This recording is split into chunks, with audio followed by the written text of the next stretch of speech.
want to do. And a lot of teenagers, they have a very, very tight sacrum and tight thoracic spine. And when they play sport, they can't get the maximum rotation through any of the joints. They won't articulate correctly because of this tight fascia.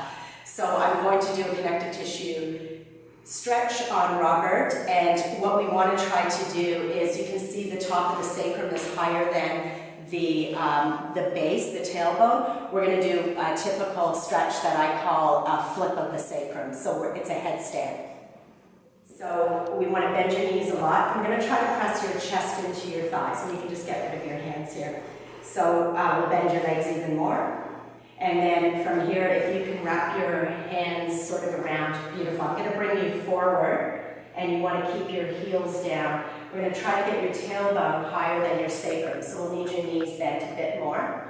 And then from here, you can touch the floor, and then bring you even further forward, keep your heels down. And from here, we're going to slowly lift, pressing your heels down, bend your legs, and then relax your upper body. You can fold your arms and just let the thoracic spine completely relax. So take your hands right up into this position and hang, and we'll just drop your head.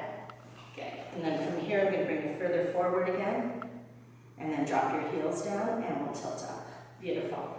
And you can see the energy. In a few seconds, you'll see a nice little shake. And with Robert's a high-level soccer player, and he's played and had. He doesn't anymore, but a couple of years ago, Robert? So a couple of years ago, he had the typical kneecap tracking problem, and you can see how much energy we're shooting through the kneecap, which will now reinforce that structure into the perfect alignment.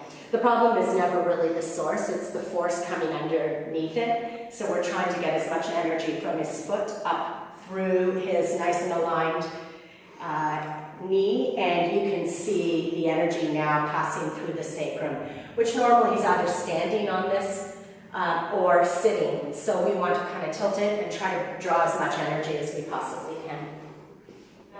And exhale, come down and touch your toes. Great.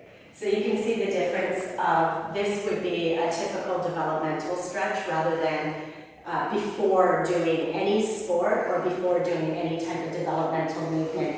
We want to try to get the maximum range. And what will reinforce this new mobility that he can experience in his whole body is going to be the sport. So now he can play, and we can integrate it into the nervous system.